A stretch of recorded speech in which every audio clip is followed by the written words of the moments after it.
মোৰ এটা কথাই খুব দুখ দিয়ে, ইমান সুন্দৰ অনুষ্ঠান হয়, ইমান সুন্দৰ পৰিৱেশৰ সৃষ্টি হয়, কিন্তু কিয় নাজানো আজিকালি অসমত এনে এটা পৰিৱেশৰ সৃষ্টি হৈছে যে ৰাস এখন যেতিয়া অনুষ্ঠিত কৰে সেই ৰাসত কংস ভাওটো ল'বলৈ কিন্তু এই চেলিব্ৰিটি শিল্পীগৰাকীক মাতি আনে গুৱাহাটীৰ পৰা।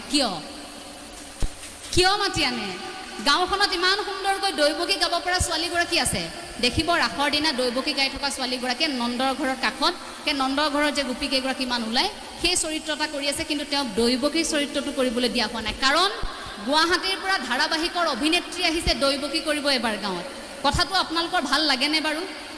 ভাল কথা, তেখেতলোকক মঞ্চ দিব লাগে, কিন্তু তেখেতলোকৰ কাম কৰি আছে এখন মঞ্চত। কিন্তু আপোনালোকে যে ইমান কষ্ট কৰি এই মাটি বালিৰ লগত খেলি থকা, এই মাটি বালিৰ সৈতে সম্পৃক্ত থকা এইসকল যে যুৱ প্ৰজন্ম, এইসকল যে শিল্পী বুলি যাক আমি ক'ব পাৰোঁ, মই মাটিৰ মানুহ, গতিকে মাটিৰ সৈতে যাৰ সম্পৰ্ক এটা থাকে তেনে মানুহক মই সন্মান কৰোঁ, তেনে শিল্পীক মই সন্মান কৰোঁ, মই বাকীসকলক শিল্পী বুলি ক'ব নিচাৰোঁ। গতিকে এইসকল থকাৰ পাছত অন্ততঃ আপোনালোকৰ দৰে ঠাইত কোনো বাহিৰৰ পৰা কোনো শিল্পীক আপোনালোকে মাতি আনিব নালাগে, আপোনালোকৰ ইয়াত প্ৰদৰ্শন কৰিব পৰা বহুতো আছে।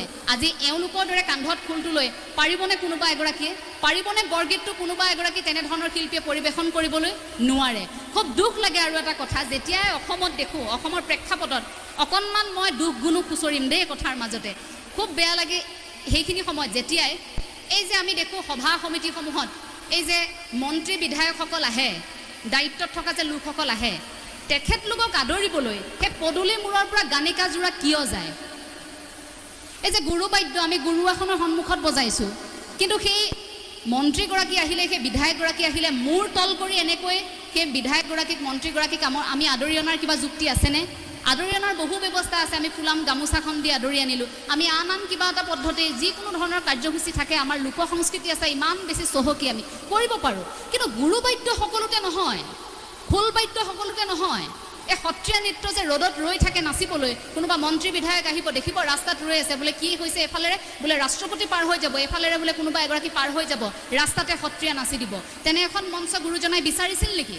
যদি তেনেকৈ বিচাৰিছিল গুৰুজনাই এনেকৈ নামঘৰৰ ভিতৰত এইসমূহ সংৰক্ষণ কৰি থৈ নগ'লহেঁতেন, হয়তো তেনেহ'লে এই ৰেষ্টুৰাৰ সন্মুখতো কোনোবাই গুৰুবাদ্য বজালেহেঁতেন।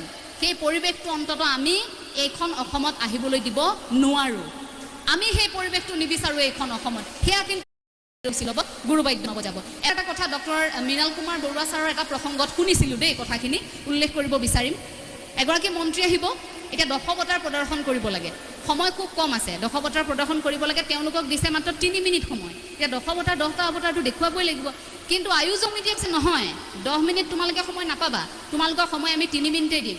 তেতিয়া যিসকলে প্ৰদৰ্শন কৰিবলৈ গৈছে তেওঁলোকেও কি কয়, দশৱতাৰে 3টা অৱতাৰ কাটি 7টা অৱতাৰ কৰি দিলে, 3টা অৱতাৰ কাটি 7টা অৱতাৰ বোলে আমি সময়টো কম হৈছে যে আমি 7টা অৱতাৰে দেখুৱাম।